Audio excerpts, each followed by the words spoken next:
காசா போரில் ஈடுபடுத்தப்பட்ட இஸ்ரேலிய ராணுவ வீரர்கள் அடுத்தடுத்து தற்கொலை செய்து கொண்டிருக்கின்றனர். இதனால் இஸ்ரேல் ராணுவத்தில் அதிருப்தி நிலவும் சூழலில் காசாவில் அப்பாவி மக்களை இரக்கமின்றி கொலை செய்ததற்கான சாபம் இது என பரவலாக மக்கள் பேச ஆரம்பித்துள்ளனர். இதுகுறித்து விரிவாக பார்க்கலாம். காசா மீதான இஸ்ரேலிய ராணுவத்தின் அடக்குமுறையை யாரும் அவ்வளவு எளிதில் மறந்துவிட முடியாது.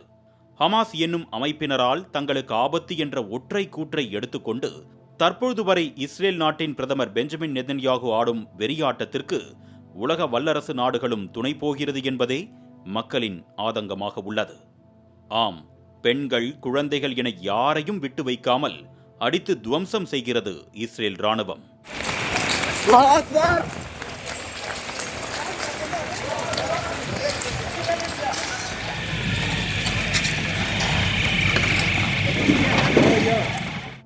இதற்கெல்லாம் கடவுள் நிச்சயம் தண்டனை கொடுப்பார் என்று நிராயுதபாணியாக நிற்கும் காசா மக்கள் புலம்பி வந்தனர்.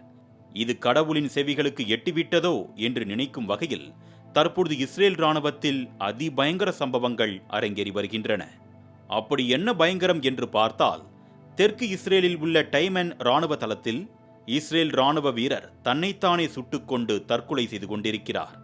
இதெல்லாம் ஒரு விஷயமா என்று நினைப்பவர்களிடம் இது முதல் தற்கொலை அல்ல என்று கூறியவுடன் கண்கள் விரிகிறது. ஆம், கடந்த வாரம் இஸ்ரேலின் வடக்கு நகரமான சபீட்டுக்கு அருகில் உள்ள ஒரு காட்டில் ரிசர்வ் வீரர் ஒருவர் தன்னைத்தானே சுட்டு உயிரை மாய்த்து கொண்டுள்ளார்.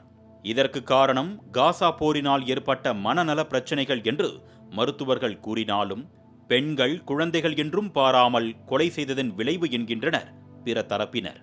இஸ்ரேல் ஹயோம் செய்தித்தாளின் புள்ளி விவரங்களின்படி 2024ஆம் ஆண்டில் மட்டும் 21 வீரர்கள் தற்கொலை செய்து கொண்டுள்ளனர்.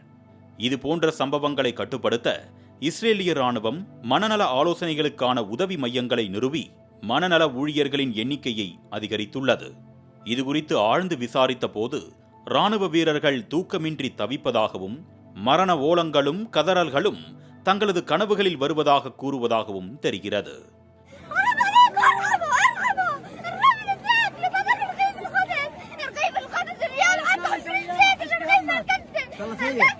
கடந்த 2023ஆம் ஆண்டு அக்டோபர் மாதம் முதல் கிட்டத்தட்ட 57,700 பாலஸ்தீனியர்களை இஸ்ரேல் ராணுவம் கொன்று குவித்துள்ளது என்றால் நம்ப முடிகிறதா?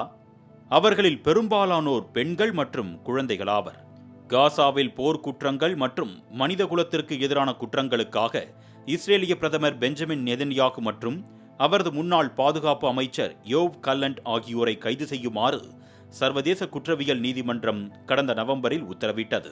வெறும் வாயளவில் உள்ள உத்தரவை யாராலும் அமல்படுத்த முடியாது என்பதே நிதர்சனமான உண்மை. உலகத்தில் போர் நடைபெறும் இடங்களில் அமைதியை திரும்ப செய்வதற்காக உருவாக்கப்பட்ட ஐநா பாதுகாப்பு கவுன்சிலே இந்த விவகாரத்தில் தோற்றுப்போய் உட்கார்ந்துள்ளது என்றே கூறலாம். மாலை முரசு செய்திகள் தொலைக்காட்சிக்காக சண்முகவேல் சித்தார்த்தன்.